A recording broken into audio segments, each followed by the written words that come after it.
राधा स्वामी दयाल की दया, राधा स्वामी सहाय, राधा स्वामी। प्यारे सत्संगी भाइयों बहनों, हुजूर महाराज जी ने संगत पर अपार दया करते हुए अपने सत्संगों से चयनित इन साखियों का संकलन पुस्तक के रूप में तैयार करवाया है। आशा है कि आध्यात्म प्रेमी इसे पढ़कर सुनकर लाभान्वित होंगे।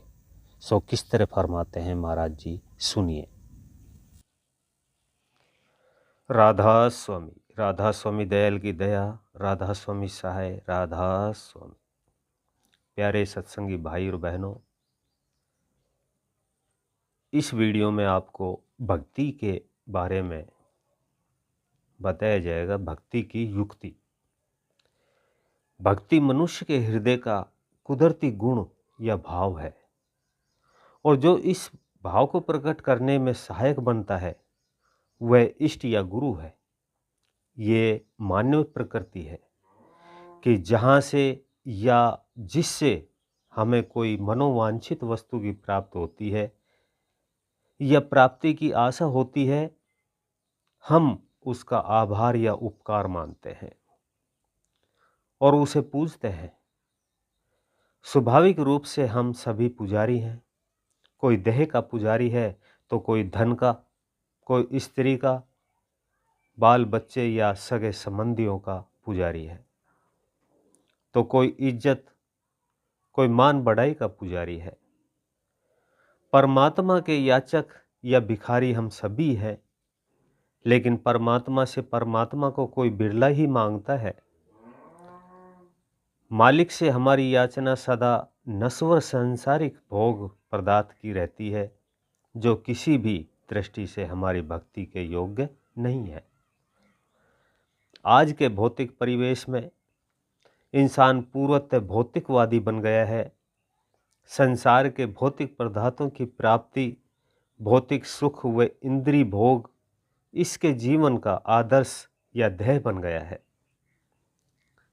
जब आदर्श सही न हो तो उद्यम की दिशा सही नहीं हो सकती, और जब उद्यम की दिशा सही नहीं होती तो सही मंजिल की प्राप्ति किस प्रकार संभव है। यही वजह है कि इंसान की जीवन पर्यंत समस्त कार्यवाही सुख प्राप्ति के लिए होते हुए भी वह बेहद हताश व दुखी है। इसका पहला कारण यही है कि इसके सुख तलाशने के क्षेत्र त्रुटिपूर्ण है, क्योंकि यह सुख सांसारिक, शारीरिक या मानसिक क्षेत्र में तलाशता है, और ये सभी क्षेत्र नश्वर, अस्थायी तथा परिवर्तनशील है। स्थायी आत्मिक सुख से तो ये बिल्कुल बेखबर है। दूसरा, इंसान के सुख तलाशने की साधन भी त्रुटिपूर्ण है। ये मन या बुद्धि द्वारा सुख तलाशता है, जो स्वयं अस्थिर है। फिर इसमें चिरस्थायी सुख व शांति कैसे प्राप्त हो सकती है। एक धन का अभिलाषी रात दिन धन प्राप्ति के लिए दिलो जान से परिश्रम करता हुआ धन की भक्ति कर रहा है। प्रकृति किसी के भी परिश्रम को व्यर्थ नहीं जाने देती। भ्रम के फल स्वरूप उसे धन प्राप्ति हुई और वह धनवान हो गया। धन की अधिकता से उसमें लोभ व तृष्णा बढ़ी और वह लालची बन गया। 1000 मिले तो लाख की चाह, और लाख मिले तो करोड़ों अरबों की चाह। अब लालच न तो उसे धन को भोगने देता है और न ही शांति पूर्वक जीने देता है। उसकी हालत सांप के मुंह में छछूंदर जैसी हो गई। जिस प्रकार एक सांप ने अज्ञानवश एक छछूंदर को अपना शिकार समझ करके पकड़ लिया, अब अगर वह उसे निगलता है तो उसे कोड़ी होने का डर, और अगर छोड़ता है तो अंधा होने का। उससे न निगलते बने और न छोड़ते। इसी प्रकार लालची भी दोनों ओर से मारा जाता है, उसकी लोभ वृत्ति न तो उसे धन को भोगने देती है और न ही दान पुण्य आदि में लगाने देती है, बल्कि उसको दोगुना चौगुना करने में बेचैन रहती है। साथ ही साथ उसके मन में सदा ये भय भी बना रहता है कि कहीं उसके धन को चोर न चुरा ले, सगे संबंधी हड़प न ले, कहीं आयकर विभाग का छापा न पड़ जाए।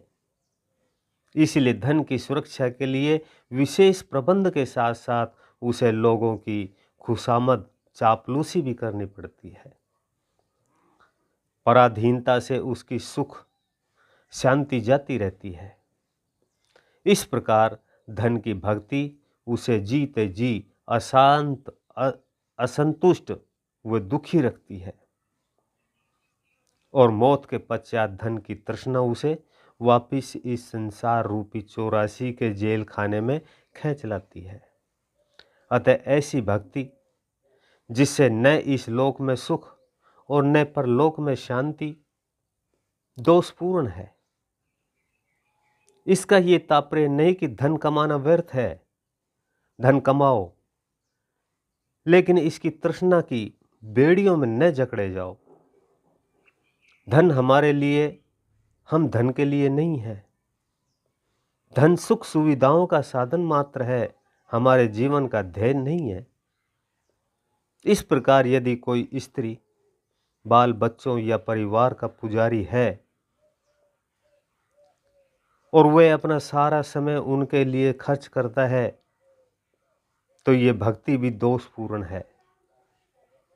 जिसे हम अपना दिल दे बैठते हैं, जिसके प्रति हमारी आसक्ति हो जाती है, स्वाभाविक रूप से हम उससे अपेक्षा भाव रखने लगते हैं।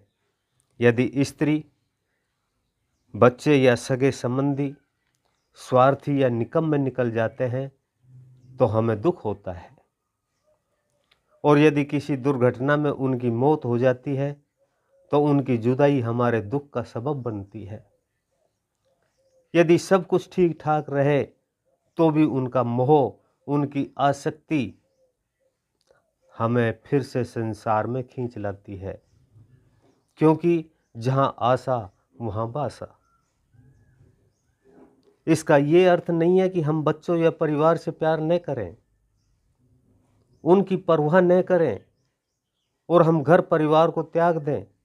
कहने का तात्पर्य सिर्फ इतना है कि घर परिवार के प्रति अपने सभी कर्तव्य व दायित्वों का बखूबी निर्वाह करते हुए इनसे मात्र कर्तव्य भाव से संबंध रखें, इनकी मोह की बेड़ियों में न जकड़े जाए। इसी प्रकार इज्जत, मान, प्रतिष्ठा के लिए की गई भक्ति या पूजा भी दोषपूर्ण है, क्योंकि इससे हमारा अहंकार पुष्ट होता है और अहंकार सब दुखों की खान है। इंसान का सबसे बड़ा शत्रु उसका अहंकार है, जो इसे नरकगामी बना देता है। शास्त्रों में कहा भी गया है, भक्ति मूल आधीनता, नरक मूल अभिमान। इंसान मनोनंद के लिए इंसान मनोनंद के लिए मारा मारा फिरता है, परमानंद से वह पूर्णतः बेखबर है। यदि कभी भूले भटके से उसका ध्यान परमात्मा की ओर चला भी जाता है तो वो अनंत संसारिक कामनाएं रख करके उसे स्मरण करता है, या फिर इस डर से उसकी भक्ति करता है कि कहीं कारोबार में घाटा न पड़ जाए, कहीं बेटे बेटियां नालायक न निकल जाए। अभी आप सुन रहे थे परम संत सतगुरु कंवर सिंह महाराज जी का फरमाया हुआ ये सत्संग। ऐसे ही और सुनने के लिए वीडियो को लाइक करें, चैनल को सब्सक्राइब करें, ज़्यादा से ज़्यादा शेयर करें और कमेंट भी करें। सभी सत्संगी भाई बहनों को राधा स्वामी।